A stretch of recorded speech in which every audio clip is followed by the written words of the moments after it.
scandal. 60 people accused of scamming the federal program out of $250,000.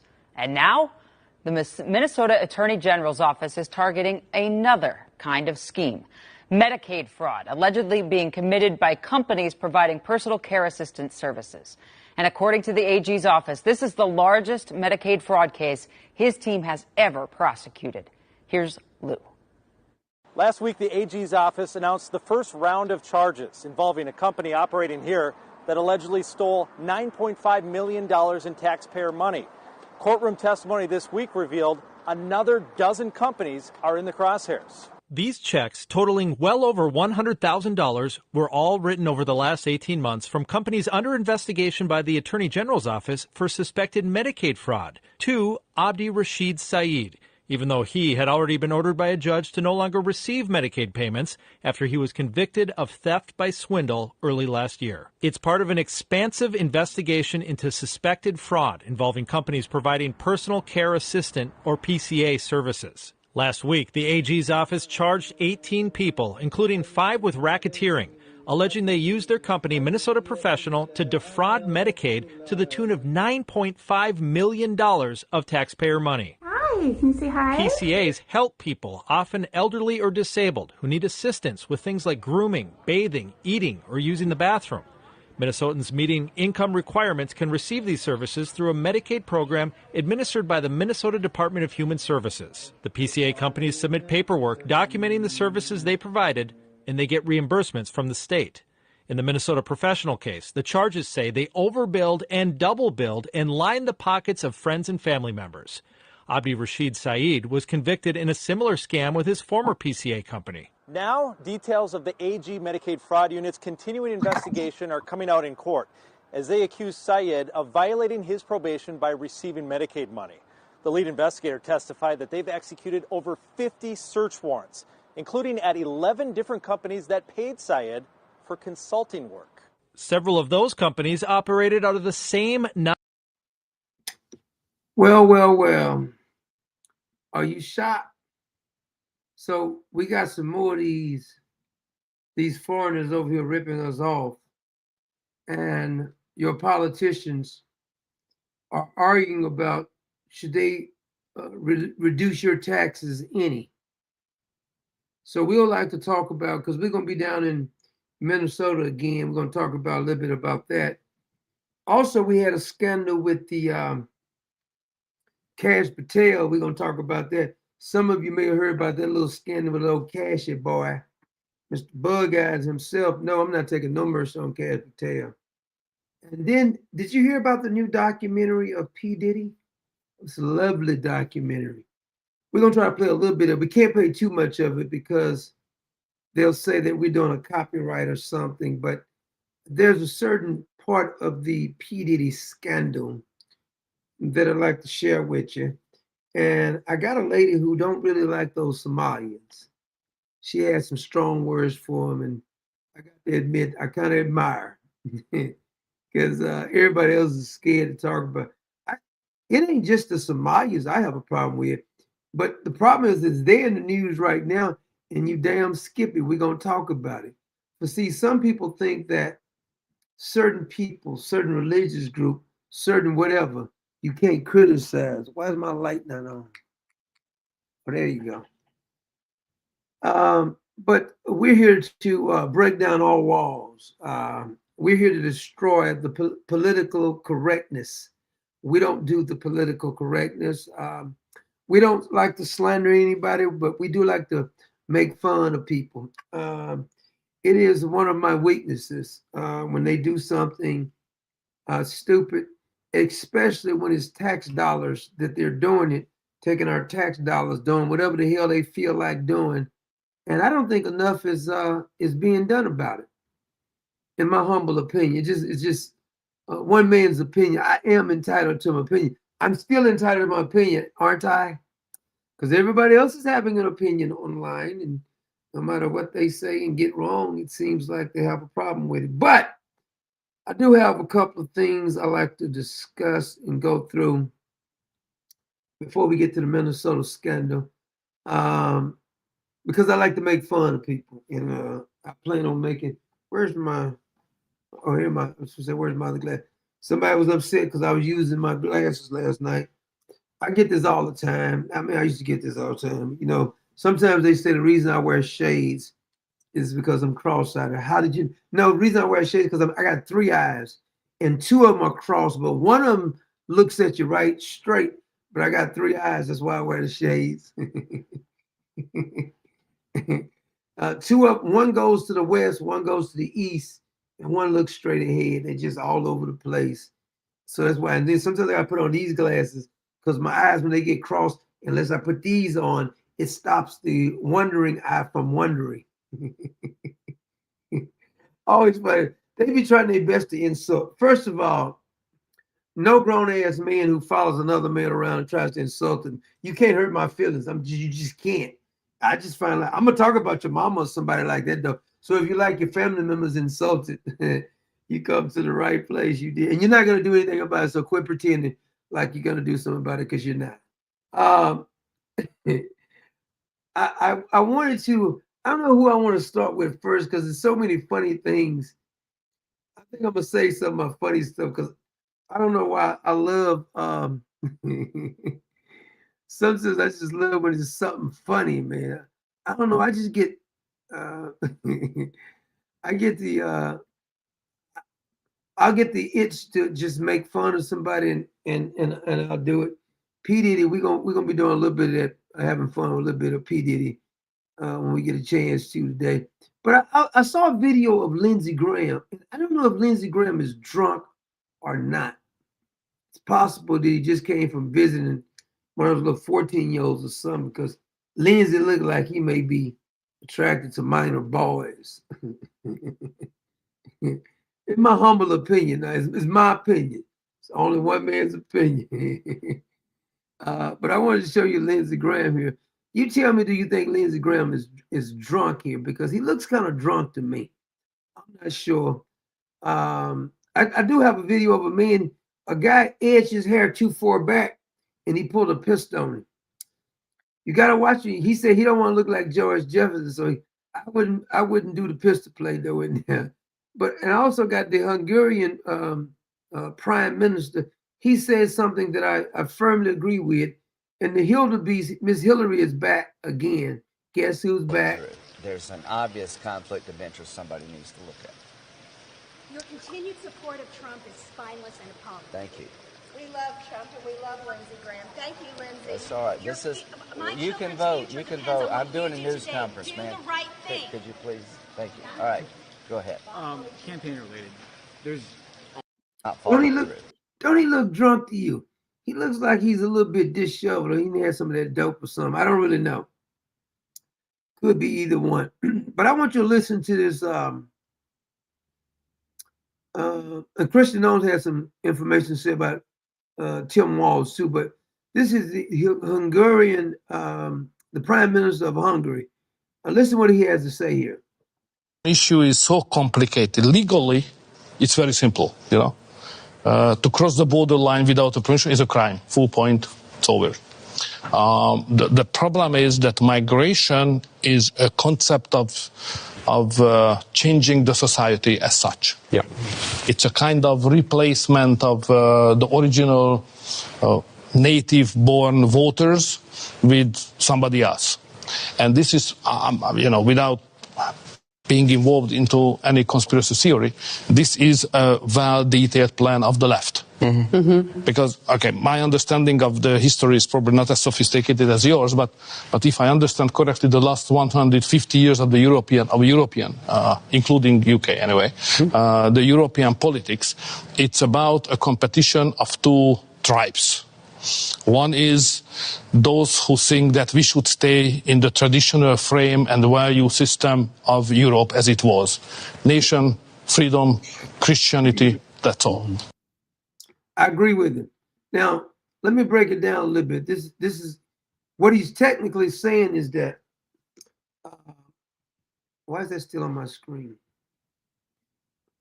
What he's technically saying is that when you bring a bunch of migrants into a country, the citizens of that particular country cease to be the responsibility of the government. The government, especially the elites and the left-leaning government, the progressives, the New World Order, the scum of the earth, so to speak, those who worship Lucifer himself.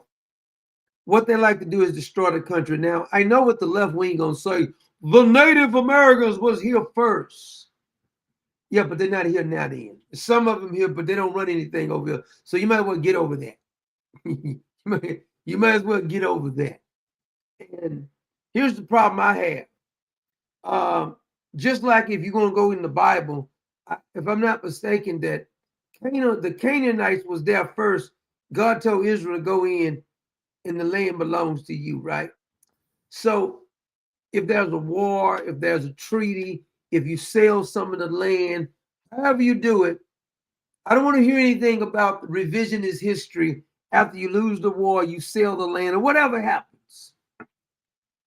Therefore, if we're talking like that, nobody should be saying it ain't many people who are, quote, natives of a particular country, because there was once only some parts of the land was only occupied by the first humans that was here.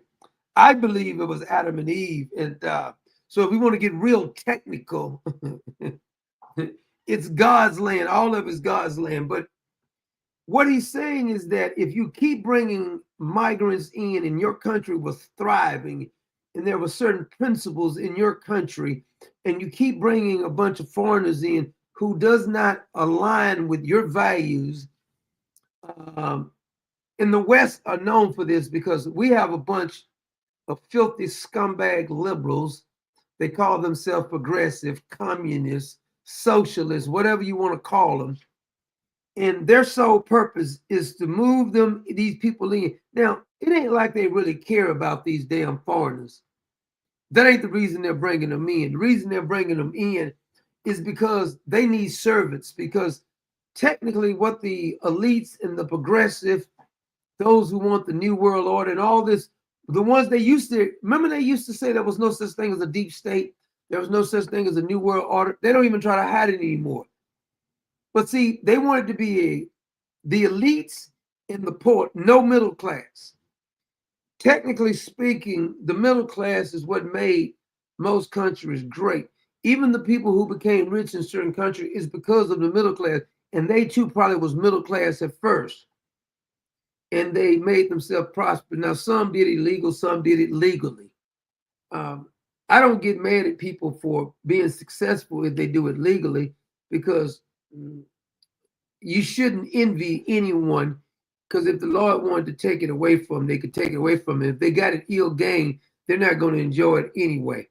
But what the Prime Minister of Hungary was trying to say is that the West is being destroyed by their leaders by importing a bunch of foreigners in there.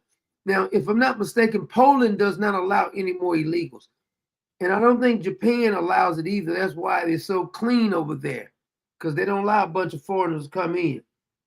What I'm sick of is the scumbag left, whether it be a white liberal, black liberal, or some foreigner from another country. They keep telling you that nobody's illegal and everybody has a right to come over here. So do you believe there's a such thing as borders? Because if there's not a such thing as borders, why is it that people are being stopped from going near Barack Obama's house, Bill Gates' house, and the rest of these elites? It ain't your damn property then. If they're able to come over to our country whenever they feel like it, shouldn't I be able to go visit Barack Obama's house or Bill Gates' house, Jeff Bezos' house? I should be able to just waltz over there any damn time I feel like it. What are you doing? Because these borders are very offensive to me. It's because I'm bald-headed and black, because you won't let me on your property. Huh, Mr. Obama? You can't just waltz up on their property. But here they are want to bring these foreigners over on your property and bring them over here, but they don't want them in their neighborhoods. They are the scum of the earth, if I must say so myself. Now, here we have, what I like to do is I like to bring in a couple of these bribing schemes, because down in Somalia, not only was a bunch of fraud going on, but they were trying to bribe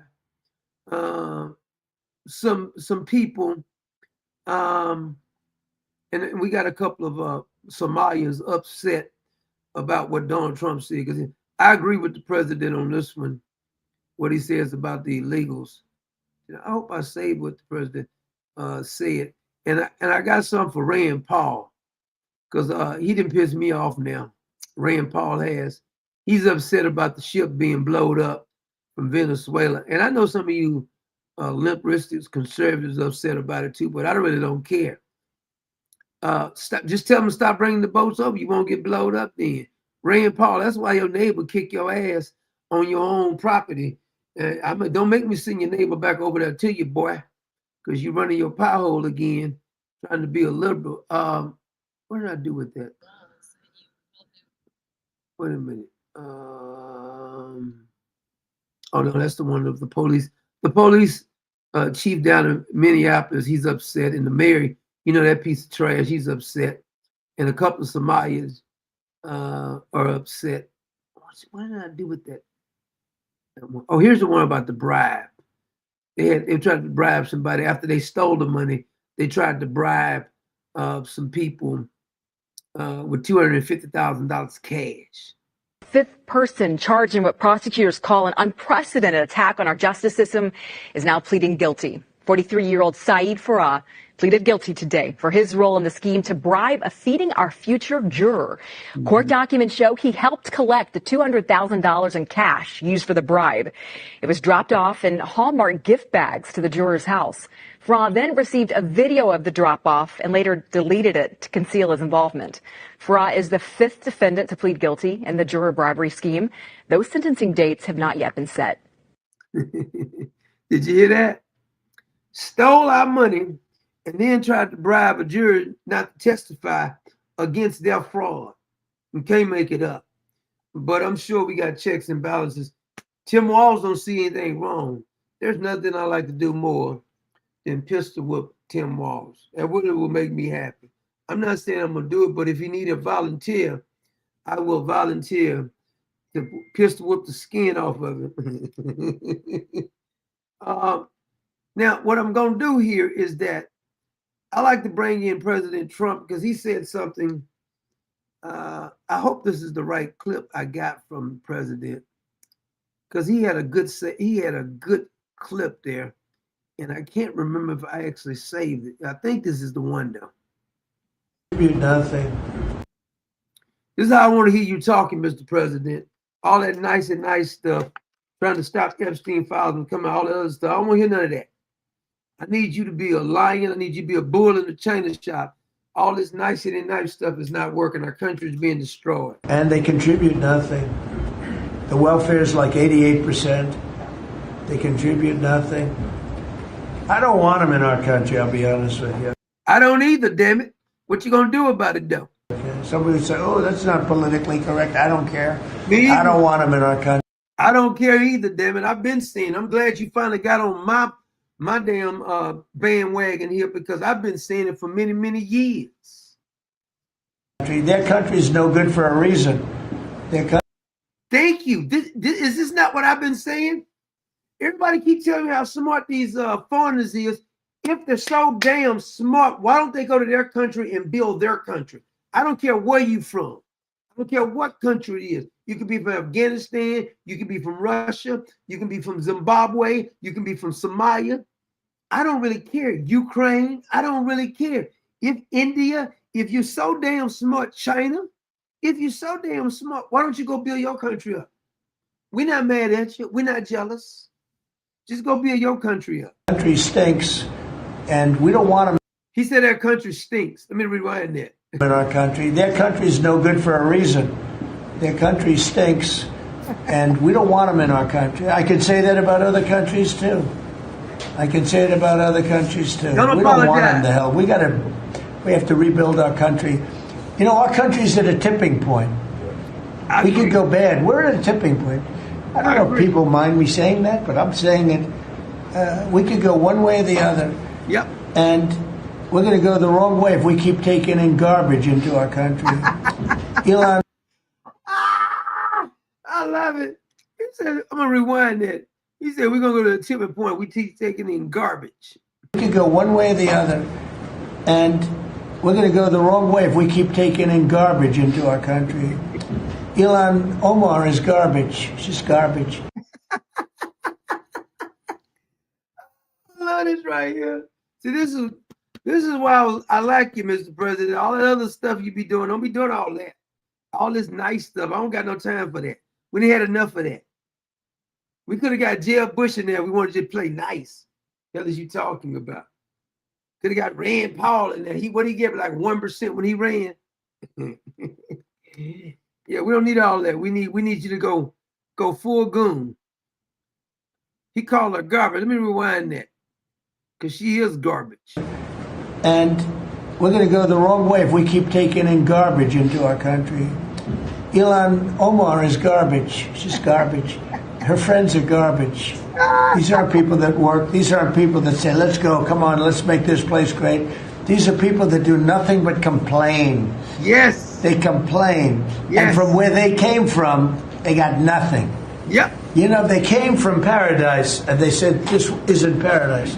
But when they come from hell, and they complain, and do nothing but bitch, we don't want them in our country.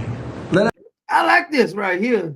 Now, see, this is why I want to hear you. You sound like me now. That's why I want all that patty cake stuff. Get off that right there. We need you to get back to this right here. You need to fire Pam Bundy while you at it. Yeah. Let me rewind that right there, because I like the way you're talking right here, fella. I like this right here. I don't like that nicety nice Trump. Yeah, I like this Trump right here. Ilhan Omar is garbage. She's garbage. Her friends are garbage. These aren't people that work. These aren't people that say, let's go, come on, let's make this place great. These are people that do nothing but complain. That's it. They complain. Free. And from where they came from, they got nothing. Nothing. You know, they came from paradise, and they said, this isn't paradise. But when they come from hell, and they complain, and do nothing but bitch, we don't want them in our country. Let them go back to where they came from. Amen. If their country's so great, they're so smart, go back to your country. They come over here and tell you how racist this country is. Why you over here then? If it's so racist, won't you go back? See, I know your country's a hellhole, so I will never visit Somalia. They come to your country and then start complaining about how right in your country, how racist it is. Bye. Bye, Felicia. See you later. And fix it. Thank you very much, everybody. That's what I'm talking about right there. That's what I'm talking about. That's why I want to see that same, give me that same energy. That's the kind of energy I want right there. I want all that other trash you're talking about, all that nicety and nice stuff. They done ripped off and stole all this money. Tim Walz need to be in jail. I'm going to show you. Christian Noam has something to say about Tim Walz. And I agree with her 100%, even though she needs to stop doing so many damn commercials, because that seems like that's costing the taxpayer. She keep doing all these damn commercials. I'm just saying, you know, can I call a spade a spade? My man Mark Andrews, Brother Mark, just hit us up for a sponsorship. God bless you, Brother Mark Andrews. And our dear sister, Miss Irma, Miss YRMA, she says, stay blessed, Doc, stay blessed. You stay blessed yourself, Miss Irma, you and the whole family. And our dear Miss Kimberly, glad to have you back, Miss Kimberly. We was wondering where you had went. Good that she said we love you guys. God bless you, Kimberly. Yeah, I'm glad that I'm glad to hear my president talking like the president again. I don't know who the other fellow was. Maybe somebody stole his balls or something. They gave him back to him. I don't know what happened to him, but I wouldn't recognize you for a while there. So I'm not saying I agree with everything. When you screw up, I'm still gonna talk trash about you. But when you do the right thing, I'm gonna agree with you. My man John 9A says when it was just blacks and whites in this country, we didn't know how good we had it. It was going pretty good till Obama messed it the hell up. Boy, I was just talking about this the other day, John. I said that there's always been they've been good Latinas, they've been good, blacks, good whites, but there used to be a certain amount of respect in the country, whether it be Asian or people used to come to the country. They loved the country. When a migrant came to the country, they loved the country. They were happy to be American citizens. I know a guy personally I used to work with. When he came over, he was illegal. Matter of fact, he worked for the city of Houston for a long time, retired from the city of Houston. He loved America, though. He said, he even told me, he said, when I came over, yeah, I was illegal. He said, but I did the right way. I got my citizenship. I raised my kids. He said, we love America. See, that's how you should do. They used to, if they did sneak in back in the day, they would love America. Now they don't even like the country. They're always complaining, bitching. That's like, I invite you to my house. I give you a whole buffet of food, just everything you want, all kind of drinks. And you start complaining like, well, I don't really like this. I gave you shrimp, not shrimp, shrimp. I gave you some lobster, some barbecue, good old Texas barbecue, brisket. I mean, the whole 9 yards, all the fixings and stuff, all kind of desserts, all kind of drink. You said, well, I know you had 19 different kind of drinks, but the 20th one you should have got was this. I'll kick you out my damn house. Omar comes over here. First of all, to help her marry her brother, comes over here and start that they even allow her to be illegally elected in office. She gets in there, she starts complaining about how rotten we are, talking about how much she loves Somalia. Planes leave every day, heifer. Planes leave every day. Won't you go back over there? I ain't mad at you want to go back over there. Please do. Matter of fact, we can do a fundraiser. I'll pitch in. I don't mind pitching in, get y'all out this damn country. You just can't come back, though. You don't need to come back. But see, I want to see the president talking just like this. I'm about to say this clip. I'm about to remind you, this is the Trump we want. We don't want that other stuff. Now, speaking of that, Rand Paul, you remember Rand Paul? Fellow got beat up on his own lawn by his liberal neighbor. He got his ass kicked in front of his wife by his liberal neighbor on his property. I may take a ass whipping, but I'm not gonna take a ass whipping on my own property. That's for sure. Because I didn't say this before. I'm not even fighting you fair on my property. You want to have a fair fight, don't catch me on my property though. Because it could be a midget. It could be a 2-year-old. I'm not even fighting a 2-year-old fair because I can't take no chances on losing on my property. And you catch me somewhere else, we may have a fair fight, but I damn sure ain't fighting fair on my property. Rand Paul got the hell beat. I think he broke a couple of ribs. He didn't beat you bad enough. You ain't get your behind whooped bad enough. Here's Rand Paul upset about the strikes on the Venezuelans. Rand Paul with his Jerry curl. Seen any evidence that there were survivors on these?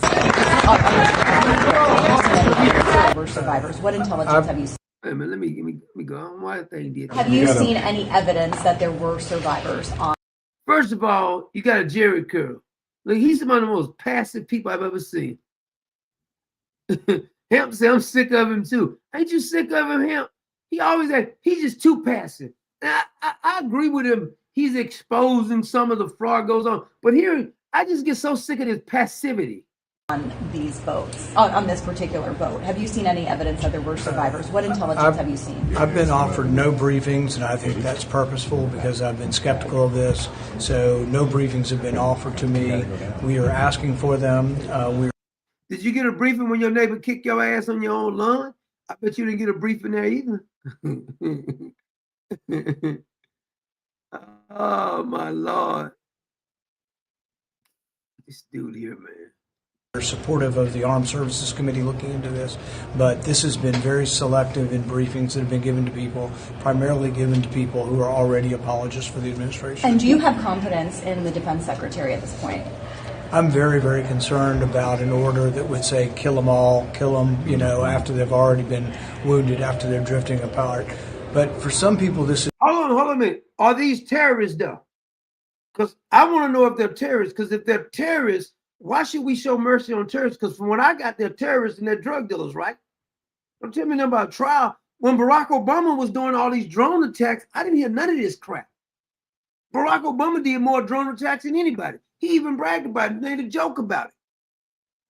Now all of a sudden you concerned about this? Did you do anything with Barack Obama with putting them drones in there? I bet y'all send your neighbor back over there to beat you down. I bet you cut that out. It's distinctly different, the second strike. I think both strikes are actually illegal. I don't think you can just name people and say, well, they've got drugs. Well, where's the proof? That's an allegation. He said, allegation. So you want to have a trial? Wait till they get over and have a trial with him? I can't stand this kind of passivity right here. He gets on my damn nerve. I'm going to send your neighbor, that liberal neighbor, back over there to kick your ass again. That'll straighten you up. Talking about, we don't know if they got drugs. Don't come over. If I know some ships getting blown up, I'm not going to keep trying to come that way. How about that? You know I'm blowing up ships, right? Just the threat should stop you from coming, but they still keep coming, right? So now you want me to have mercy, like, let's have a trial. Matter of fact, let's just take the whole court system out there in the ocean and debate. Let them get over here so the liberal judges and the liberal lawyers can defend them, and then we got to spend a bunch of money. Take care of it, Pete SF. Go ahead and blow it up. He said it was still moving. Stop moving then. You don't want to get blown up a second time, don't move no more. That's how I see it. I don't care who likes it. I don't really care. I'm sick of all this right here. All these people look at these damn people. They come over here, get all this free money. We got to work. We got to bust our behind. We got to go to work. And they get all this free stuff, and then they lecturing us. They come to my house lecturing me. I'm not going to go for it. No way. I'm going to send your neighbor back over there to you, Rand Paul. I'm going to straighten you up real good here. And these people are 2,000 miles away. People don't realize these outboard boats have no capability of reaching America. Take up like 20 stops to reach. So what? So what? You hear this? I mean, this is why you got your ass kicked by your neighbor, because you're too passive.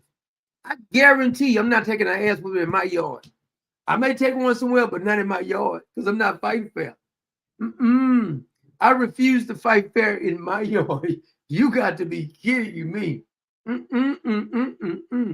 But see, Rand Paul, you took an ass whipping in front of your wife. That's even more embarrassing. She got to go, and she was just holding him. He got his ribs broken. That boy messed you up.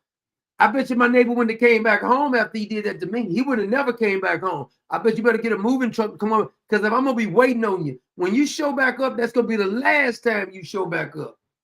Think you going to whoop my ass in my yard. I'm minding my own business. He out there cutting his yard. Fella tackled him and started just hitting and punching him. So Rand Paul, he wants to wait till these terrorists get over here. Kind of like what Joe Biden did, let them all come over here first, then we sort it out. Like the Afghans, put them all on a plane and we'll sort it out once they get here. First of all, I saw the report, they were saying that, well, the Trump administration supposed to have did the thorough research. Well, once they get over here, how in the hell are you going to even do a proper vetting? Because in order to do vetting, you have to contact the other country, and the other country has to give you some information. Do you think the Taliban will say, oh, he's safe, let him over? It's too late once you bring him here. Joe Biden brought him over first and then said, sort it out. He said it was Trump fault. No, we're not going to do that. Not going to do that. And I want an investigation on the 13 American who was killed because of withdrawal. Nothing I like to see more than Mark Milley court-martial, but I know it's not going to happen because we're weak. Mark Milley needs to go to jail. That Austin fellow who went AWOL too, freaking cotton picker, he needs to be court-martialed too. See, they use our young men and young women as some type of crash dummies or something. Just send them over there and let them die. And nobody, then they give them a flag or something. Well, you did great service. No, bastard, you could have stopped them from dying. It's too late after they die. Give them a flag and tell them how great they were. Not only, if you can prevent them from dying, how about not prevent them from dying first? I want to hear all this passivity after the point, because I'm more interested in saving our soldiers than any other foreigners. I don't care what foreigner it is.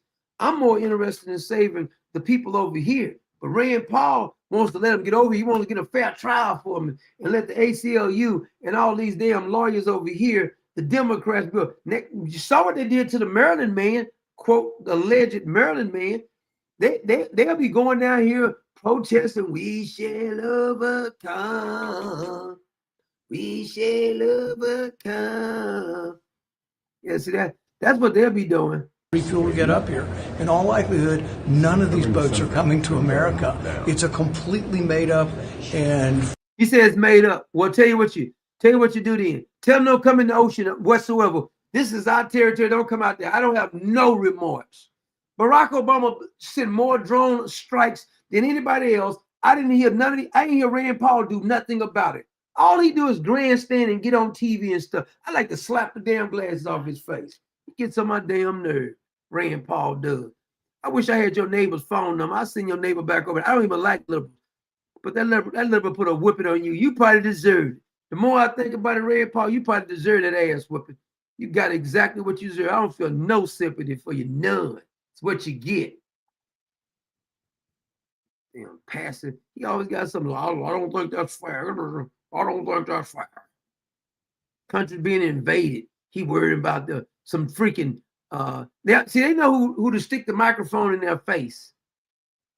Now I like what this woman right here said about the Somalia. Look what she said. I like what she says about them. 70,000, 80,000 Somalis sent to Minnesota so they could vote in Ilhan Omar. That's how it was set up. Do you know that they are inbred so much that their IQ is between 60 and 80? Oh my God, that is so unloving. She said they're inbred. Did I not say this many times? They all look alike. I'm sorry, they just do. If y'all don't get y'all fraudulent scamming, cross-eyed, big four-headed, incestual asses up out of here. We know you married your brother. Take y'all illegal scamming asses on. Get out. Oh, this is so funny, man. I know I should be laughing, but it's funny as hell. It is funny as hell. Let me rewind that part again. If y'all don't get y'all fraudulent scamming, cross-eyed, big four-headed, incestual asses up out of here. We know you married your brother. Take y'all illegal scamming asses on. Get out. I'm on my way to Minnesota. I'm on my way to ask you questions. You didn't want to say nothing to the white boy that was asking. You wanted to threaten the white boy, but I bet you won't threaten me. I bet you won't tell me to get the fuck on. I bet I won't. It seems like she's serious, ain't she? Woo! People getting sick of them now. Oh, here, and they over here talking trash. And look at this. Oh, I got one somebody. She said we jealous of her. Wait a minute. Let me see if I can find her. She said, yeah, we jealous of her because they so successful, she says, on our damn money talking trash. Like, the racists are actually just jealous of Somalis because of how successful we became. You mean all the free crap we gave you, heifer? In a matter of one generation. And I was watching a lot of videos that are coming up on my For You page where people are saying, how come Somalis have nice cars and we don't? We've been here like how many generations? We were born here, our ancestors are from here, but Somalis drive nice cars. Can you believe this, heifer? They get them free money, our money that they steal, and this heifer got the nerve to be mocking us. Ship them all out of this damn country. Even the legal ones, get them the hell out the country too. This whole thing is just making me realize is jealousy. She said we jealous of them. Why don't you go back to your country? If y'all so smart and wise, heifer, go build your own country up then. How about that? Why don't you go back to Somalia and build Somalia up then? Jealous of our success because they expect us like to be at the bottom of the bottom, right? And then we come here one generation, we work hard, we save our money. They say their money. You know, I think she might actually believe the bull crap is coming out of her mouth. I think she actually may believe that. But why are you over here? If all y'all so smart, go back and build your own country up, heifer. And Somalis are not the only community that committed fraud, okay? She said they're not the only one that committed fraud. You're not from here. So if just say if your kids break something in your house, you may be a little upset, but if the neighbor's kid keep breaking some in your house, you're gonna keep letting them break some in your house? They're not coming to my damn house no more, the neighbor's kids. You let your kids break some in your house. You may whoop them, or you may discipline, or you may say don't do that no more, but them your kids. These Somalians come over here and steal. She says, not all Somalians steal. Too many of y'all stealing. Hell is you talking about here? Now, I want to show you, this is what Christian Nome was saying about Tim Walz. Because they did a little meeting down there in Minnesota, the mayor down there, Minneapolis, and some Somalian, he was speaking, and then the police chief was saying that we can call 911 on the ICE agents for doing their damn job. I'm a little confused. Is it against the law to enter the country illegally? Yes or no? So what is the uproar really about? Because if it's illegal to come over here through illegal entry, why are we even having a debate if ICE is they're doing their damn job? What are you talking about? You said, well, we're scared. We don't care. Just show your ID. They've had like a station points where the cops were stopping everybody checking for DWIs. You had to show your ID then. So what? You got to show your ID. Who cares about that? But here is Christian Nomes talking about Tim Walz and all these illegal driver's licenses they issuing down there. Told me to look into Minnesota and their fraud on visas and their programs. 50% of them are fraudulent, which means 50%. Did you get that number? 50%. That wacko Governor Walz either is an idiot or he did it on purpose. And I think he's bold, sir. He brought people in there illegally that never should have been in this country, said they were somebody that they're not. They said they were married to somebody who was their brother or somebody else. Fraudulent. You mean Omar? Visa applications, signed up for government programs, took hundreds of billions of dollars from the taxpayers, and we're going to remove them and we're going to get our money back. Thank God. I hope so. I hope we're going to get our damn money back. That would be lovely. But they keep telling us, the lady said we jealous of him. I didn't know. Now, here's a fella. He wants you to know that we're mischaracterizing these people.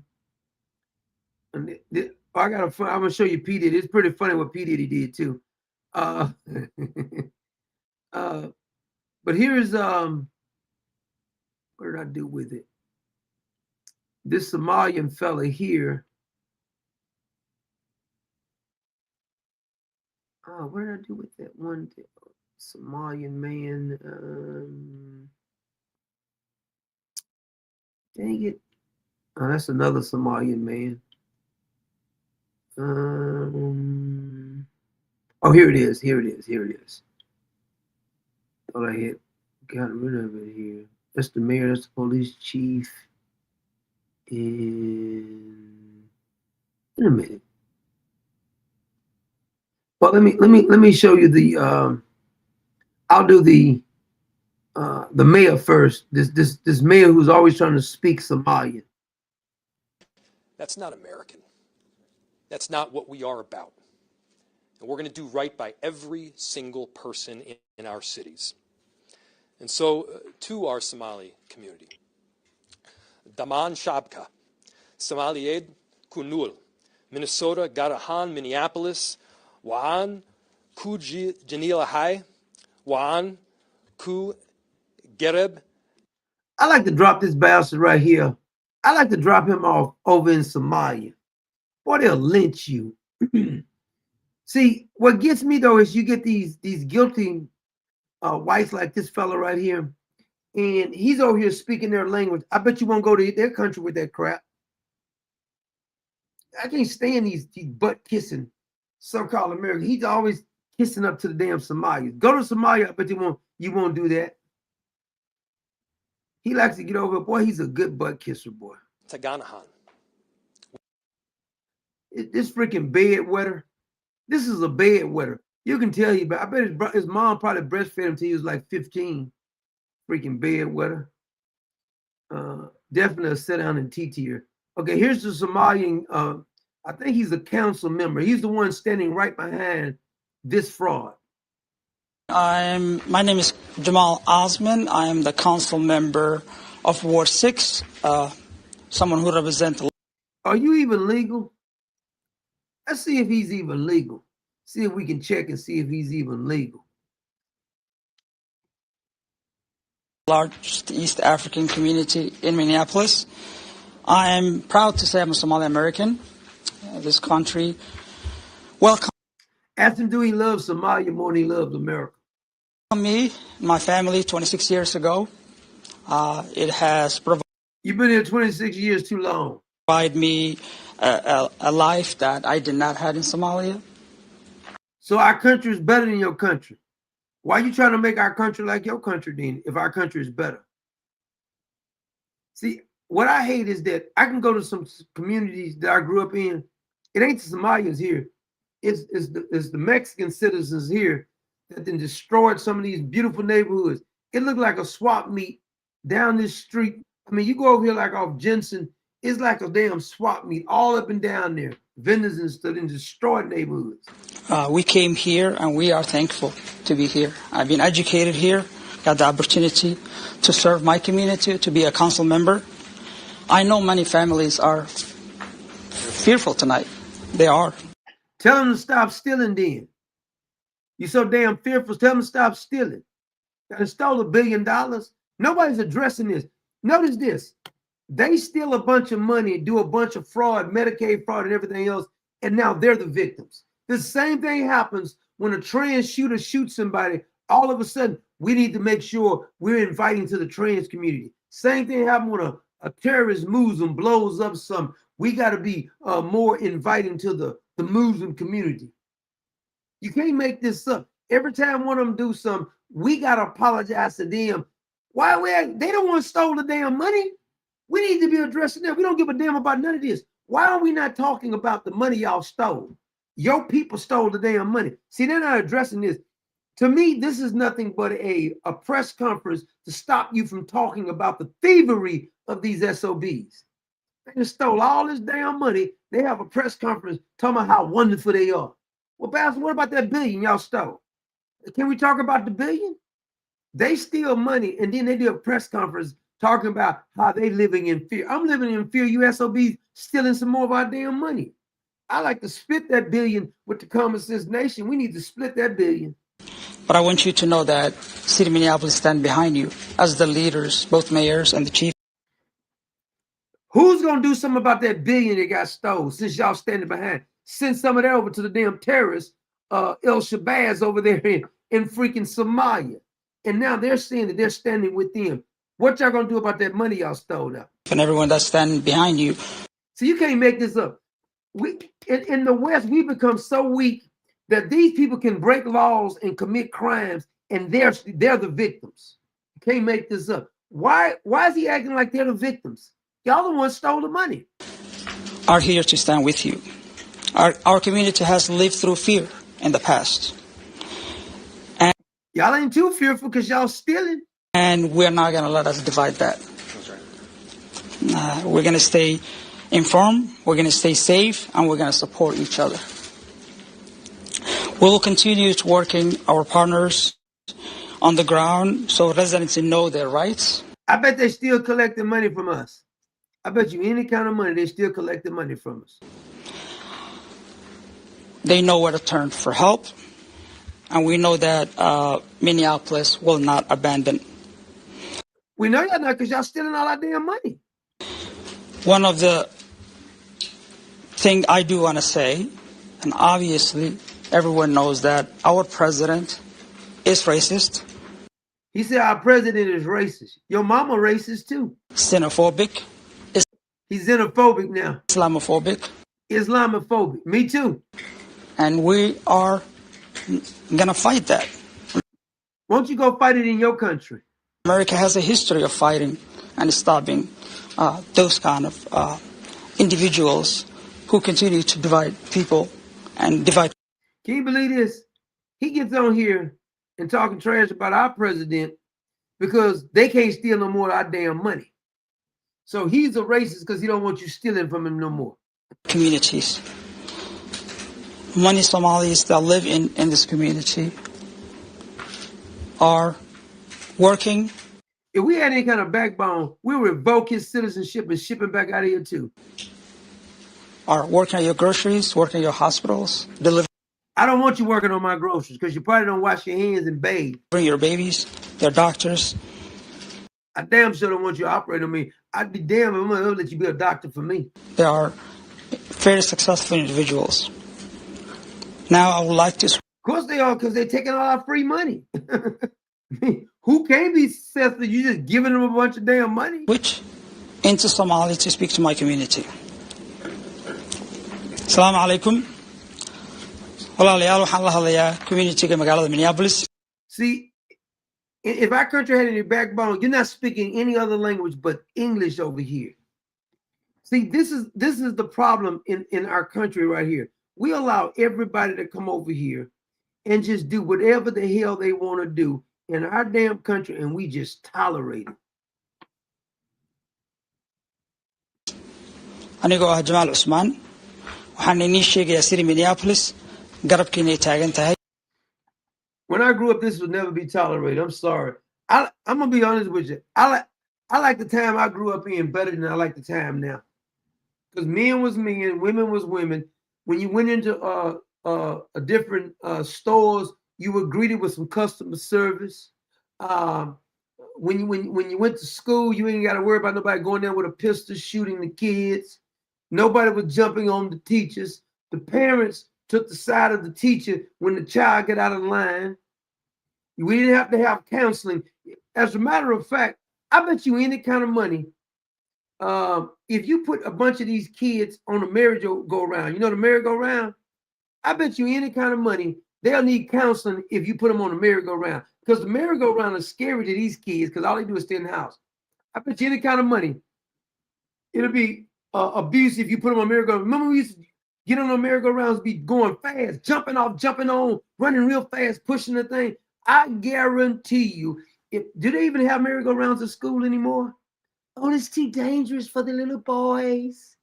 They may get their hands dirty, some dirt on their knees. We can't do that to them. Little Tommy, don't play on the merry-go-round. He may get injured. I bet you have to do counseling for these little SOBs. If you put them on a merry-go-round right now, I bet they'll need counseling.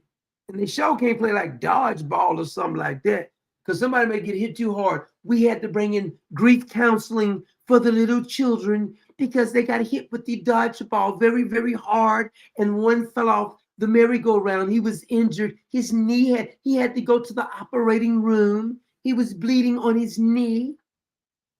That's what's wrong with our society now. Kids don't even go outside and have no fun no more. Can't play because they're bringing a bunch of foreigners over here. Everybody's sensitive to these damn foreigners. I like when little boys act like little boys, little girls. They had a couple of tomboys back in the day, but they didn't think they was boys either. We had a girl that took wood shop with us. She still liked boys, even though she was a tomboy. It wasn't none of this. Oh, there was some gays back then, but they weren't all this pushing down in your throat. I mean, I thought a couple of our teachers may have been gay, but he didn't tell us about it. They didn't go around saying, well, my pronoun, Mr. Ferguson left over the summer and he came back, Mrs. Ferguson. See, that didn't happen when we grew up, because you know what? The teacher that would not have been tolerated from the teacher. I like the times that I grew up in better than the times y'all growing up. I don't care what nobody's saying. It was better. Kids had respect. We wouldn't dare cuss out a grown-up. If a lady down the street told me, you better stop that boy before I tell your mama, yes, ma'am. Yes, ma'am. Now, you can't tell, bitch, you can't tell me nothing. Oh, you ain't my mama. That's what you get now. Don't tell me the times was better when the kids didn't have no damn respect. No, it's not better. Because another thing, we bring these bunch of foreigners over here, and they're not being raised with the American system. I'm sorry, our system is better. I know that sounds arrogant. Deal with it. I'm not in your country. You're in my country. So you're admitting that my country is better than your country, right? So don't get upset if I just speak the obvious. Everybody's talking about how great these other, like Bernie Sanders, that piece of trash, that human piece of garbage right there. He's always talking about these other countries, Denmark and all that. Go to Denmark then. I ain't mad at Denmark. Whatever country you say is better than this country, go there. Because I'm not living in no country but the United States. Give a damn what nobody says. I don't care if you think you're supposed to think your country is better. You're supposed to think your country is better. But you know why Japan never had no terrorist attack? Because Japan don't allow a bunch of migrants coming in their country. I think Poland and cut it out too. I like where I grew up because nobody, all this little, did you ever have a grief counselor at your school just because something may have happened on the news or something? We didn't have that. I'm gonna tell you what kind of film they showed us. Let me get this trash off my screen. And I got another clip of the police chief down there. When I went to school, you might think I'm lying about it. In the elementary school, I can't remember if I was the 5th or 6th grade. In order to keep us off drugs, they would show us a movie, and I'm not even exaggerating this too. I may have said this before. There was a movie of a man addicted to heroin, and the man was pooping on himself. You know those camera projectors? They used to roll the camera projector to the front of the class. They're advanced now. You have to get and you have to put the wind the tape up and put it on there. And some of the kids would get a chance to do that. But they would put that on, and the projector, they let down the projecting screen and they'll display. And I remember that scared the living hell out of me. They literally showed us a man having withdrawal from heroin and he was pooping on himself. They showed it to scared the hell out. I said, I'm never doing drugs. That's enough for me right there. If that's what that drug, that dope do to you, I will not do that. But now, see, everybody's on drugs. The little kid, little Jimmy needs some drugs. He's very hyper. Sit him outside in that hot sun. I bet you that hot sun will knock some of that energy out of little Jimmy. He don't never go outside. He's in the house in the AC outside. Sit him outside and let him get some of that hot heat. I guarantee you. My kids, you say they got a bunch of energy, let's go down to the park. Let's go ride the bicycle in that hot sun, run up and down those stairs down at the school. Let's run around that hot track. I'll burn some of that energy off of you. Acting like, yo, y'all got plenty of energy, but I bet you we can get some of that energy out you. Go out there right in that sun. That sun will break them up. The reason is you don't need no Ritalin. That sun will be your Ritalin. Take them outside. Put them in there. Oh my God, the sun is going to damage them. So if the sun was going to damage you, I'd be dead. I would be dead. My granddaddy would be dead. Well, my daddy is dead, but he didn't die from the sun. They would have died a long time ago if the sun damaged you. And here's the kicker. Now, I know this is going to be a shocker to some of y'all. This is going to blow y'all mind right here. My granddaddy lived to be 109. He never used sunscreen. I'm 60. I never used sunscreen before. Not one day in my life. Never used it. And never will. Now, I'm not telling everybody else to do what I do. I'm just saying that's what I do. Sun is good for you. Matter of fact, my sweet Clever used to have a condition. And I'm going to tell you, the sun has healing elements in it. That is a fact. I'm not going to argue with anybody on this right here. The Lord put this, the sun is if you do what, matter of fact, I heard Bill Gates was saying that in the future, they're going to try to do something to block off the sun rays. See, right then, he should have got a rope for his neck because the sun, without the sun, everything would die. Hell is you talking about? The S-U-N of this galaxy that we're living in, if you take that thing out of here, everything dies in this universe. It needs the sun, I'm telling you. And just like this universe needs, our little galaxy needs the S-U-N, you need the S-O-N to go to heaven. He's the center of the universe. The S-U-N is the center of our little galaxy. The S-O-N is the center of the whole universe. Now, Bill Gates is talking about blocking off the sun. Boy, I'm telling you right now, that is dangerous talk right there. That fool right there needs to be stopped. The sun has healing elements. Clever used to be, she couldn't stand what she used to do. It'd be in the house, she got the AC on like 62, freezing in the freaking house. And she started doing sun gazing. I'm not talking about no worshiping no sun or nothing like that. But she started doing sun gazing. For some kind of way, I'm not telling you what somebody else told me. I'm just telling you what happened. She used to be in the house and she'd be about to burn up and she would get sick. She started doing that sun gaze and all of a sudden, boom, boom, ball. It don't even bother no more. Don't tell me the sun is good for you. I don't know. Don't let nobody tell you the sun ain't good for you. I'm not going for that. No can do. I can't go for that. Tell me that. I'm not telling you go out there and just look at the sun when it's up in the heat of the day. I'm not saying be a fool. But getting a little sunlight is good for you. I'm not telling you just out there and bake in the sun, but I'm saying the sun is good for you. It has some things, some nourishment for the skin, for the body and stuff. It gives you certain things that you cannot get nowhere else. Why the Lord put it up there. He said it was good too. But anyway, I don't mean to get on those tangents like that, but I was just thinking about how we have destroyed this country. The America, you know what I'm saying about the America that I know, my kids never got a chance to experience. The America I know, a bunch of kids will never get a chance to experience that America. The America where you can ride your bicycle all day long, ain't no freaks and perverts everywhere you look. Can't trust your kids out your sight now. But we used to leave in the summertime. We wasn't working with my dad, or we wasn't cutting up some yards to make a little extra money. Man, we get on our bicycle sometimes and ride all day long. We be going all over the place. My parents ain't coming. I gotta make sure he's safe. Man, we be all over the place on bicycles, riding through trails and everything else. When I used to go to the country, stay up there in the summertime with my grandparents, I had a cousin. His name was Maine. That's what I call him, Maine. I mean, where he go by. He may be watching. We used to ride horses, dirt bikes, go fishing, BB guns, pellet guns. You name it, we did it. We used to cut through the pasture with the cows and the bulls and taunt the bulls and stuff. See, they don't get a chance to do all that kind of stuff. Because my dad's grandma, it was like Old MacDonald had a farm. Old MacDonald had a farm. E-I-E-I-O.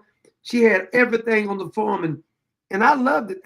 I hate that my kids don't get a chance to experience that. Because, sometimes how you're raised shapes who you really are.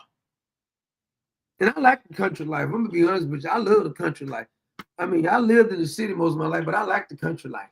Because I go visit the country sometimes, it's quiet and peaceful. You hear the crickets and nothing. You don't hear no sirens or nothing, just the nightlife.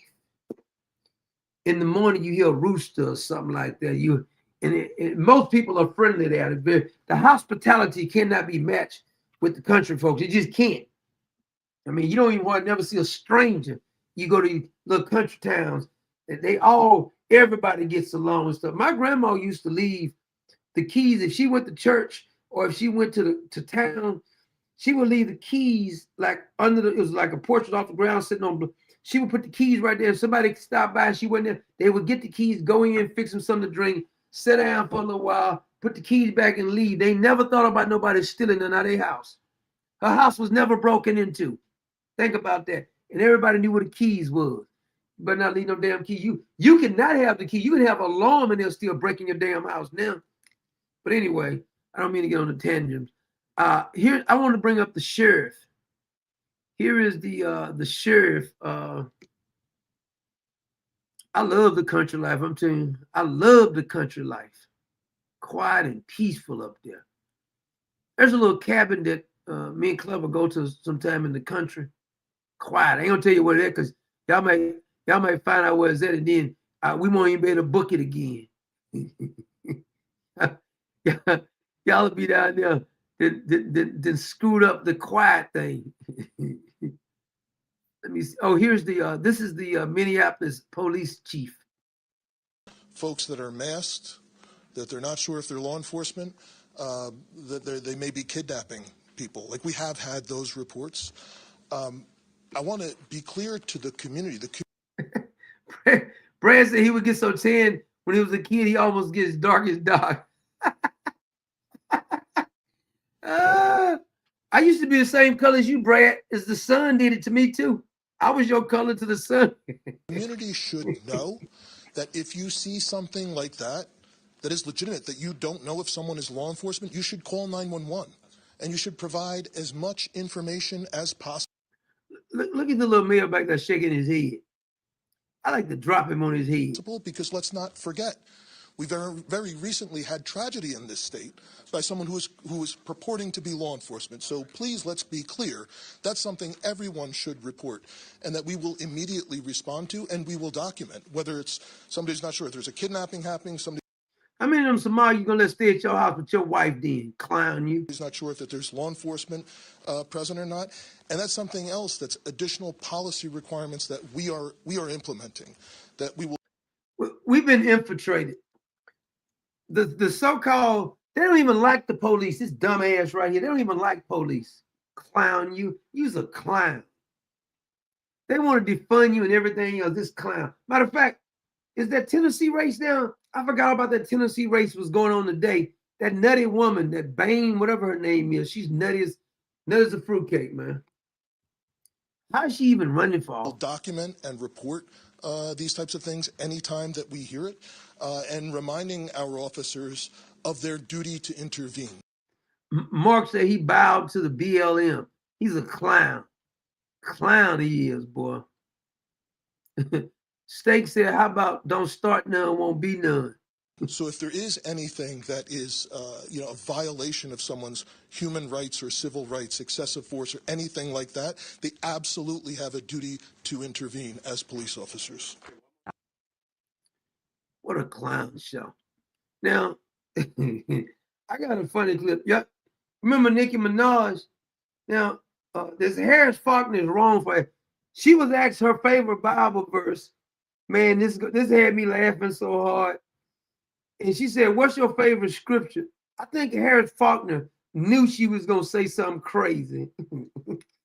It just proves she don't read the Bible, but she's doing good for the Nigerian people. But look at this clip.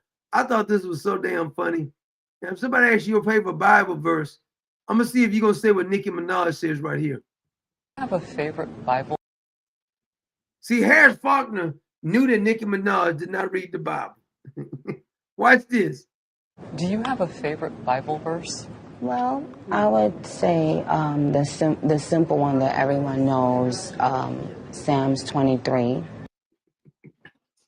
Did you hear what she says? She says Psalms 23. I don't know. You mean Sam Walmart? The Sam is my shepherd. Look, she says Psalms 23. Do you have a favorite Bible verse? Well, I would say the simple one that everyone knows, Psalms 23.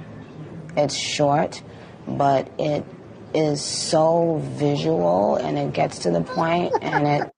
Psalms 23. Where is it?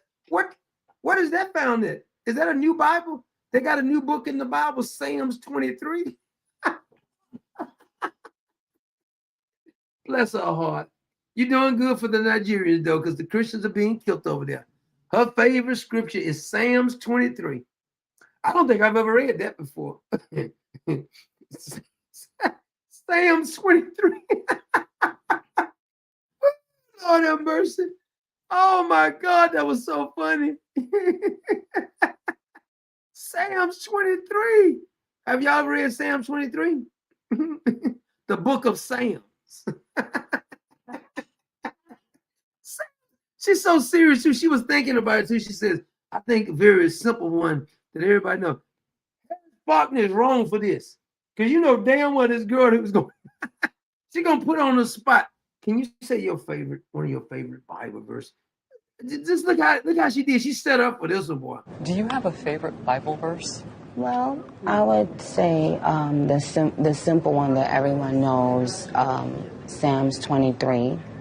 It's short, but it is so visual and it gets to the point and it calms you when you need to feel calm. It gets to the point. Why don't you ask her to quote it? Ask her to quote it. Harris Faulkner set this girl up because out of no clear blue sky, she asked, what's your favorite scriptures? And she says that, she should say, could you quote some of Psalms 23? Because I've never read that before. Could you quote that? And it also makes you feel protected when the Lord is my Psalms, I shall not want. When that's how you need to feel as well. My grandmother would make me say that prayer in Trinidad. Thomas said you can get Psalms 23 at Walmart. Polka Dot Susanna says random. That was kind of random. Yeah, Tizzy 4679 said she should have went to John 3:16. Here's the problem, Tizzy. I don't think she knows John 3:16, which is pretty sad because almost everybody knows that one. When I was just a toddler, I was probably like 4 years old. She would make. She was a toddler. She read Psalm 23 when she was a toddler. All of the grandchildren in the house say that prayer. So till this. She would say what prayer? Day, it has a special meaning to me. Lord have mercy. Bless her heart. Bless your heart. I couldn't stop laughing when I saw that. Psalms 23. Well, Touch, we're going to turn to Psalms 23. It's found on aisle 45. Steak said, does Psalms come before or after Genesis? I think you got to get this new version. It's a new version, Steak.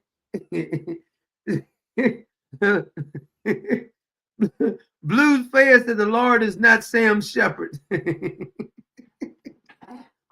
they ain't gonna never live this one down. Woo, girl, you gonna get tore up online with this one. It was already mad at you because you were speaking up for the Christians. Now you're gonna give them a reason. I had to poke fun at her. I had to do it because it was so dang funny to me. Psalms 23. Now, I'm gonna show you a clip. Now, I'm gonna admit to you, it's a little violent. The fella went in there to get a haircut. Now,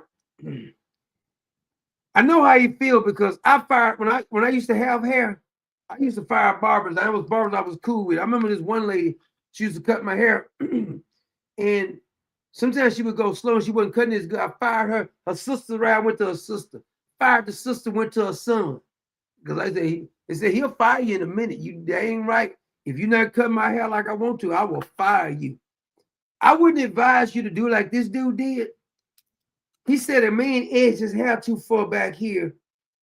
He went and got the pistol. He said, you will not edge my hair up like George Jefferson. He went like Stevie Wonder.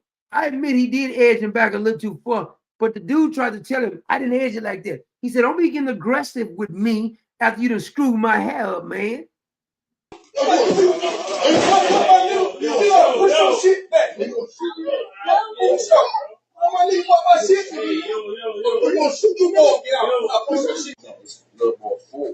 See, this is how it started. He was edging him up. The guy got that mirror out. He said, wait a minute. Hold on a minute, fella. What's this? My hair was starting here. Now it's back here. I don't see what you're looking at. What you see? I see your angle is going right here. And that corner for corner is right here. You talking about right here? Right there, yeah. You start first starting. I saw it. But fix what I already seen. See, sometimes you got to try to de-escalate this. You got to de-escalate this right here. You can't let it get this far. Because you should have tried to say, man, I'm sorry, man. I didn't mean to do that. What can I do? He edged him up too far, and then he got a little cocky with it. And the dude said, wait a minute, fella, you're not going to screw my hair up like that. Like me, have me looking like Stevie Wonder and then talk trash to me. You shouldn't take it here, though, brother. Just don't go back to him no more. I've had somebody mess my edge up. I just didn't go back to him no more. I'm tripping. Yeah. I'm tripping. The barber told him he was tripping. That's a bad move right there, fella. Chill out. You don't see my shit right there, my nigga. Bro, your shit was up, bro. Guess what, bro? Don't worry about it. Don't worry about it. Bro. I know, bro. Hold on, what you mean? You tripping? What you talking about, bro? But why you, bro? I'm like, bro, guess what? Because you your shit was up. My shit, my nigga. No, bro, I'm doing you. Bro, guess what, bro? Excuse me, bro. He just took him off. That was a bad move right here. Watch this. Bro, don't worry about it, bro. You go super, bro. You was already this shit already put, bro. Don't worry about it. See, the barber should have just shut up. Because it's obvious this dude was irritated. He probably need to go read Psalms 23. Bro. Don't worry about it, bro. You finna get out too. Miss Clever says, don't push me because I'm close to the edge. I'm trying not to lose my head.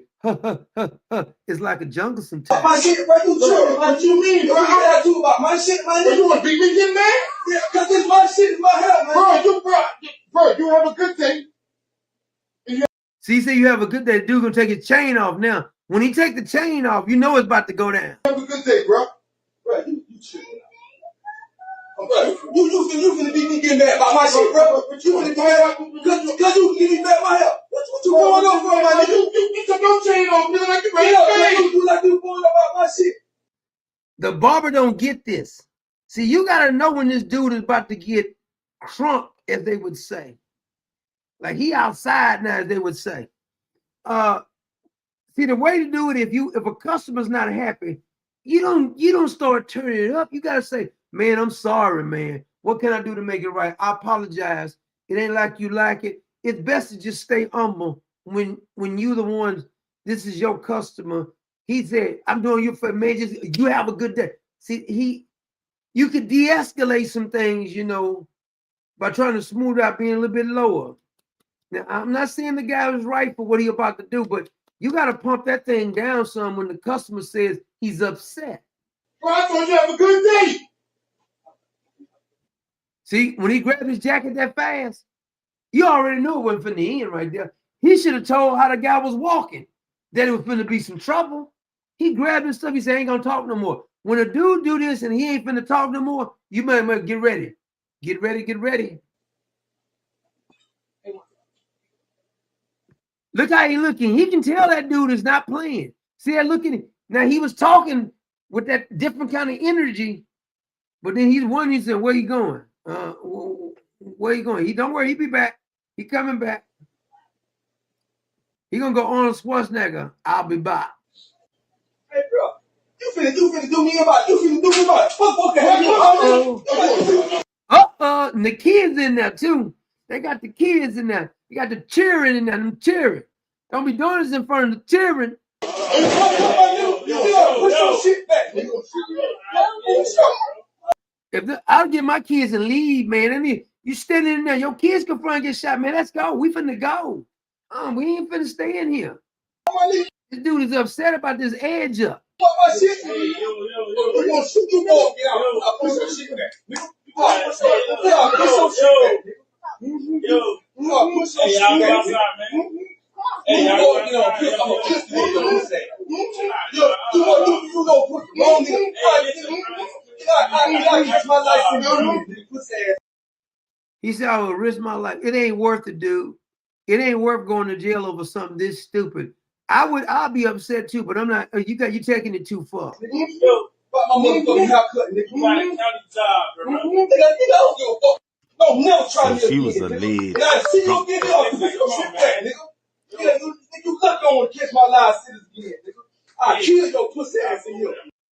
He will kill your PA up in here over a haircut, over an edge up that went wrong way. This could have been de-escalated though. You lucky I'll pussy whoop your pussy ass in here, nigga. By my head, then you pulling up about my shit, nigga. See, you should have calmed it down. You could have said, man, I'm sorry, man. I'm sorry I made you look like Stevie Wonder. I'm sorry I edged you up like Stevie Wonder. George Jefferson. I'm sorry about that. The next one is free on me. You lucky I don't want to kiss live citizens again. Nigga, sit your pussy ass down. Sit your pussy man. This is extreme over a haircut, man. Damn. I've got bad haircuts before, but I'm not gonna go all. I'm just not going back to the dude no more. It's kids in here, man. You lucky. Man, dude, you ought to just be quiet, man, because this dude, like, he ready to kill you over this. I'll kill your pussy ass. What, nigga? I'll kill your pussy ass. Nigga, I didn't think, nigga, I'd come in here and kill your bitch ass. Dang, all this over a haircut. Dang. I didn't think somebody come kill your bitch ass. You lucky I don't want to go back to prison, nigga. You say he lucky you don't want to go back to prison. Lord have mercy. Over a haircut. You lucky I don't want to go back to prison, nigga. You lucky as fuck. You lucky I don't want to get that Lord have mercy. Woo, you lucky you don't want to go back to prison. I'm glad you didn't do it, man. It was a wise move. You still probably gonna get arrested though. If you say you just came from prison, you're gonna brandish your gun on camera. That's not a wise idea. I'm just saying. I mean, I don't know what you should do. Maybe you ever seen the movie Falling Down, Michael Douglas? Maybe he was having a falling down day. His wife could have just left him. She probably burnt the breakfast or something, you know, like his girlfriend ran off with his best friend or something. You just never know what people going through. You just never know. I mean, his car could have just broke down, anything. He having a bad day.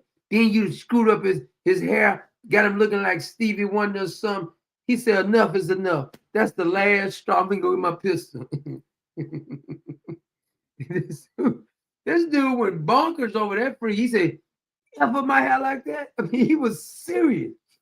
I didn't tell him about, man, you done screwed up my edge up, man. You done screwed my edge up. And that's it right there. I ain't coming back here no more. But I'm not even gonna go out there and do no pistol play. That's ridiculous right there.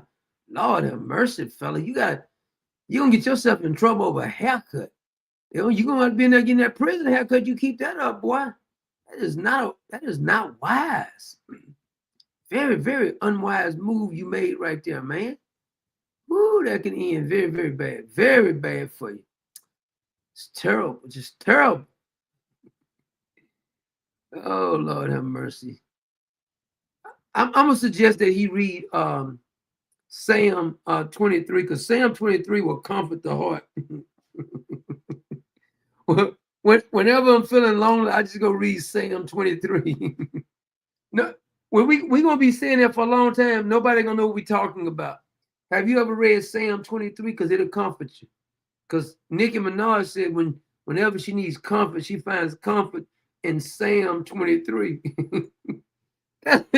That's what the guy who got his haircut, the barber should have told, have you read Psalm 23?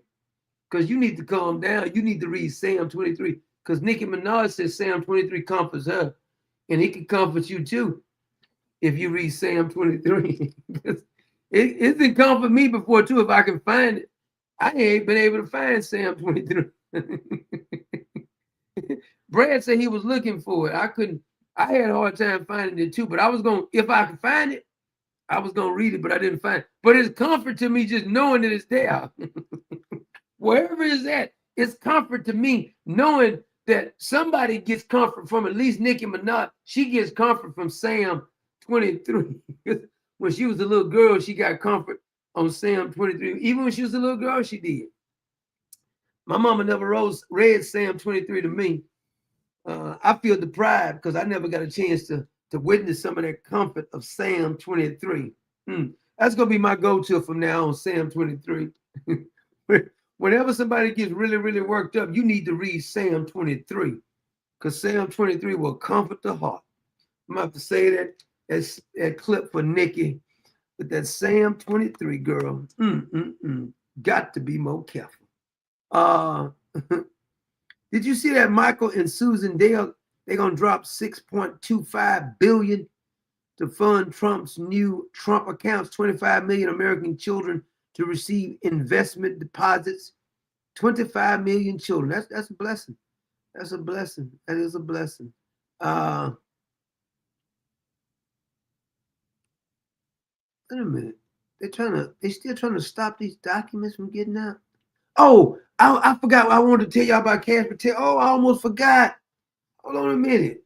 I'm sure y'all heard what old Cash was doing, huh? Cash Patel. Oh yeah. Let me pull up that story for you. I want y'all to read it with me here. Oh, Cash, your boy. Dude is so damn shallow, man. Damn, he's shallow. I didn't realize he was that shallow either. Oh, Cash Patel. When I saw this story, right, I said, what? Even Eric Sewell was mocking Cash Patel. That's pretty bad. Mr. Fang Fang is marking you. Let me see here if I can find it. Yeah, here it is. It was on New York Post. Let me get y'all over. We're gonna read this together because I thought this was just telling right here. Remember when Charlie Kirk was assassinated? So let me set it up for you. Charlie Kirk was assassinated. So the FBI director arrived He was still on the plane, but he didn't have his FBI jacket. So he couldn't come off the plane, even though Charlie Kirk was dead or just got shot. He couldn't come off the plane because he didn't have his FBI jacket, his official FBI jacket. This is not made up. So Cash Patel got somebody to go find him an FBI jacket. All they can find is a female's FBI jacket. And so they brought it to him. It fit him too, because he's a little girl. And when they brought the jacket to him, it was missing some patches. He said, I need some patches for this jacket. They had to go find, and some members of like the SWAT team or some gave him the right patches, and that's the only reason he came off the plane. Now, Eric Sewell was mocking Cash Patel. He never said it wasn't true. He just mocked him for being fang. I couldn't believe that this dude is this damn shallow. Watch this. I'm going to show it to you. I'm going to show you and this is New York, and I think it's Miranda Devine. She reported it, and she don't just make up stuff because she's pretty conservative. No, this Ryan King did this. That's another one. It says Cash Patel reacts to embarrassing FBI raid jacket tale. Okay.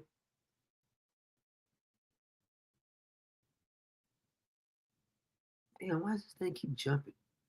FBI Director Cash Patel ridiculed a Dem congressman who mocked him for allegedly refusing to disembark.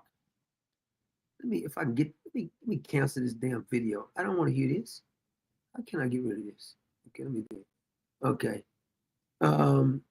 Disembarked from a plane in Utah the day after Charlie Kirk's assassination. Oh, this is the day after. Until he was given a raid jacket and then ended up wearing a woman's one. Without confirming or denying the alleged incident, Patel fired back Monday at California Representative Eric Sewell for making fun of him and pointing out the congressman's past interaction with a suspected Chinese spy. That's the female jacket he got on. I was looking for a youth large. This is what Cash Patel wrote. Domestic terrorism arrests are up 30% this year. Impressive considering I spent 0 days dating a Chinese spy named Fang Fang. Where should I send your women's medium for date night? Well, that's kind of funny, but if it wasn't true though, Cash Patel, you would have said that. So it proves me it's true. And then he says, I was looking for a youth large, okay? And you go down and say, Sewell, one of the most famous congressmen, whatever, blah, blah, blah, blah. Here's Mr. Gurley, man. Yeah, Fang Fang was in a fundraiser in 2014. He was banging Fang Fang. It says right here, on September 11th, 2025, FBI special agents at Salt Lake City field office had to stop and ask around to find an FBI raid jacket, a medium-sized one that would fit according to the report. The FBI director would not disembark from the plane without an FBI raid jacket. Can you believe this? Eventually, they got him a jacket that belonged to a female agent, though Patel allegedly whined that 2 areas on the upper sleeves did not have Velcro patches attached. This dude is this damn superficial. He's a complete fraud. I don't mind that the FBI director, Cash Patel, this is what Sewell wrote. I had to wear a woman-sized medium jacket to cosplay as someone in charge. I just wish he focused on stopping the rampant domestic terrorism happening on his watch. Then it says members of the FBI SWAT team had to remove patches from their uniforms and give them to Patel to put on the loner raid jacket, the report says. This is an official report. This fool would not leave off the plane without an official raid jacket on. You can't make this up right here. Of course, that's Sewell with Fang Fang. Can you believe this? So Dan Bongino came back and said, anonymous sources from the Ray Comey era, FBI are desperately trying to derail our reforms. We are not turning back. Cash and I are laser focused on keeping the homeland safe and on crushing the violent crime using the principles of broken windows policies along with it. This is what Dan Bongino. But is it true? So it is true. Neither one denied that Cash Patel did this. See, so he's flying around on the FBI plane, flying his little country sensation girlfriend, going to all kind of events with her. Now we find out that he wouldn't even leave off the damn plane until he got the right fitting jacket, and he wore a girl's jacket. That's pretty fitting of Cash. I would never respect him now. When I saw that, I said, that's a damn shame. You that damn shallow. And they say that he's in trouble, even though they tried to deny it, he was in trouble. Because there's another report. Let me see if I get this is the one where Miranda Devine, this is the one she wrote here. She wrote that damning report labels FBI rudderless ship under Cash Patel, with him and Dan Bongino more concerned with building personal resumes. That's what they're trying to do. So when they leave, FBI Director Cash Patel is facing weathering criticism from an alliance of active duty and retired agents. You should have fired the bastards. You left them in there. They trick y'all. It says that, but the White House denied this. Then it says a troubling new report card on the first 6 months of Patel's leadership concludes he is over his head. His deputy, Dan Bongino, is something of a clown, according to the alliance. So they calling Dan Bongino a clown, and they saying Cash Patel is trying to build his personal resume. So in other words, the deep state is mocking y'all. That's what y'all get for not arresting and investigating them. They trick y'all. When y'all came in and said, we glad to have y'all in here. I told you the deep state was setting them up. Yep, that's what you get. That's exactly what you get. You're gonna learn the hard way. But I wanted to show you something from P. Diddy before we get a chance to get out of here. Did you see that 50 Cent really don't like P. Diddy, boy? He do not like P. He's the executive producer of this new Netflix with P. Diddy, and they got documents, some stuff that was never seen before. Let me see. So this is P. Diddy. 6 days before he's arrested. We have to find somebody that'll work with us that has dealt in the dirtiest of. You hear that? He said we got to find somebody that work with us. We have to find somebody that'll work with us that has dealt in the dirtiest of dirty business. We're losing. He said we're losing. Puffy, Puff Daddy. See, all these different names and changed his name. He's hiding something. Diddy, Sean Combs, all those name changes are. Now, this ain't the one I really want you to see. I want you to see this part right here from the documentary. Let me get it. And this right here says, so P. Diddy was going out before he was arrested and meeting some people in New York. And I want you to listen to what he said that's so telling about who he is. Footage of Sean Diddy Combs in the days leading up to his arrest in New York. Highly anticipated docuseries by director Alex Stapleton and rapper and executive producer Curtis 50 Cent Jackson. 50 Cent. Titled Sean Combs, The Reckoning. Now, I want you to pay attention to one particular part on here. Was there anything that surprised you when you were watching? I think it was surprising that he actually filmed it. He said he actually filmed it. That's how arrogant he is. It was very interesting to watch a man who's known for his brand presence. You know, he has a really amazing knack for marketing and all of Yep, he does. that, and how he was sort of taking that into account and how he was coming off to the public. Now, this is the funny part. Exclusive video also shows Combs in Harlem greeting fans. Now, notice he's mingling with fans. One dude's gonna give him a jacket, and he hugging the fan, and all this right here. But watch what P. Diddy says. Lord, you win. I'm gonna win. Lord, you win. Be with it. I'll accept it. So this dude gives him a jacket. Now watch what P. Diddy says. I need some hand sanitizer. Hold on. I got it. Did you hear that? He said he needs some hand sanitizer. Watch again. I need some hand sanitizer. Hold on. I got it. I've been out in the streets amongst the people. Yeah, I gotta take a bath.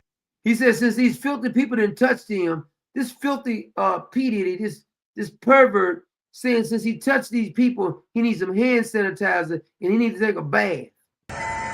Like the amount of people that actually I'm coming in contact with, like that's what I have to do. He said all the people he coming in contact with, he needs some hand sanitizer. I wouldn't even touch his hand because I wouldn't touch where the hell his damn hands had been in the first damn place. He's thinking that the people are disgusting. This is a fella who was, I don't want to get too graphic, but his girlfriend, he was watching his girlfriend in these acts, and the men would put them in a DNA fluid on her body, and she would take it to him and he would rub it on him. And he got the nerve to say he needs some hand sanitizer. I wouldn't let him touch me. Filthy as he is. You know what I'm saying? Oh. It's like 150 hugs. He said like 150 hugs. In other words, these people are filthy. I dare you touch me. Public person as well, and there was one 50 Cent really don't like P. Diddy. instance in Harlem, and his reaction when those people Went away. Did you see that? This woman right here seems like she's uncomfortable with 50 Cent saying stuff about P. Diddy. Look how uncomfortable. He's the executive producer. In other words, he's the money behind it. She's the director, but she looks like she don't want him talking about this. Hey. Car, I said, I feel like I need to wash. Like I'm dirt.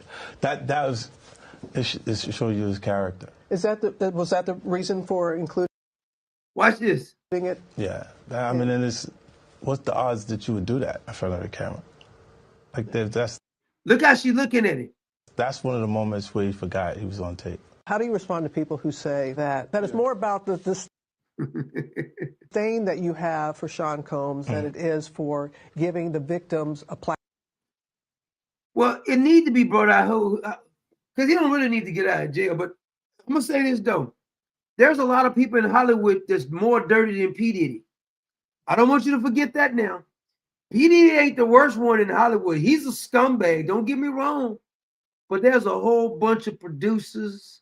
I bet you if we really look up, what's his name, Clyde Davis. I bet you Clyde Davis did worse stuff than P. Diddy.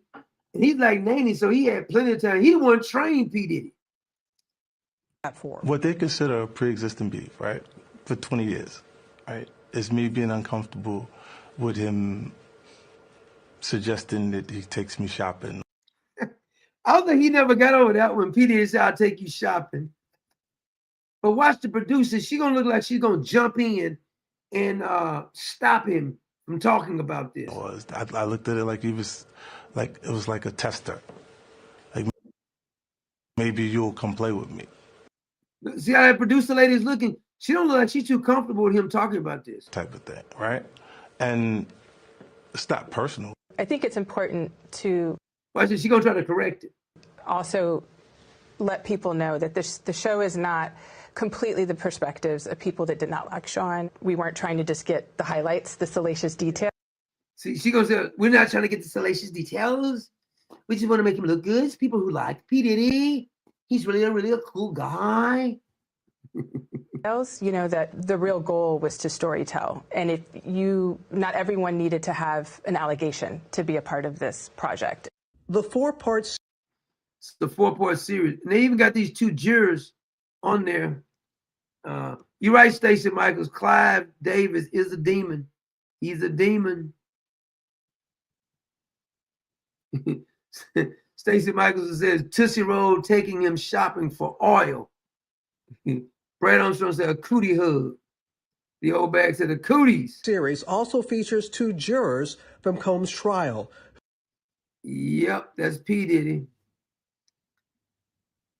Diddy got a Tootsie Roll. Diddy got a Tootsie Roll. I don't even have that on this computer. I wish I had that. I'll play that little tune for y'all. Mr. Tootsie Roll, P. Diddy. And he fit right in there. I had one more I think I wanted to show you. Y'all mind if I make fun of oh no, this is Tim Walz talking about taking your gun. I forgot to show this to y'all yesterday. Tim Walz talking about taking your guns. And there's a woman who said something about Tucker Carlson. For some reason, Tucker Carlson, they want to condemn the rape gangs in the UK. But this is a school shooting in Scotland, or they had an incident in Australia. They simply made changes. They are just as free as we are. They still have gun ownership. Once you move that in, I can't stand this SOB here. Requirements, but they have made sure that they don't have these. And since they did those things, they don't have them. We are an outlier amongst nations in all right, Scott said he wanted to play the Biscuit song. terms of what happens to our children, and I refuse to think that that's okay. It's simple. So he said he want to take your guns. In other words, Tim said we can make it safer. What you gonna do about that fraud down there since you want to take somebody's damn gun? Since you so anxious to take somebody's damn gun, what you gonna do about all that damn fraud down there? The biscuit, taste the goodness of the biscuit. I think P. Diddy be playing this in jail. Taste the honey sauce, taste the goodness of the biscuit with the honey sauce.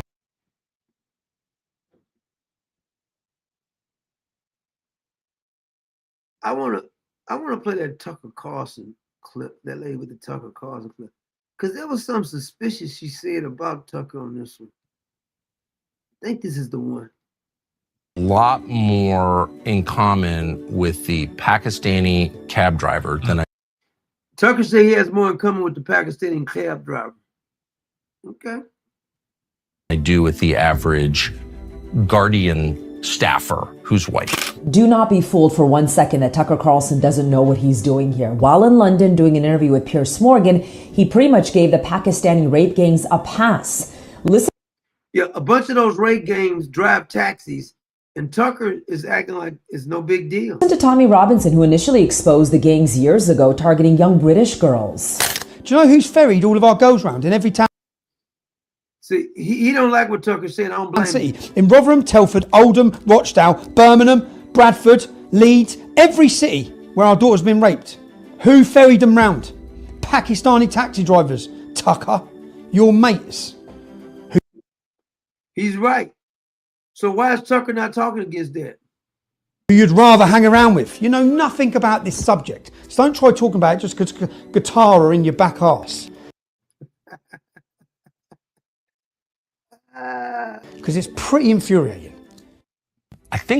Tucker's defending the Pakistani cab drivers. He got a lot in common with them. Well, I'm glad you said that, Tucker. Did not know that. We know your dad is a CIA agent, right? Yep. Tucker's father is a CIA agent. Anyway, we got to get out of here. I was glad we was able to check. I didn't think we ain't been able to get in early like this in a while. Now, I don't know if I can get in quite this early tomorrow, but it won't be too late on tomorrow, because tomorrow take care of itself. God bless you, Common Sense Nation. Stay strong out there. Keep loving the truth. Don't let them discourage you.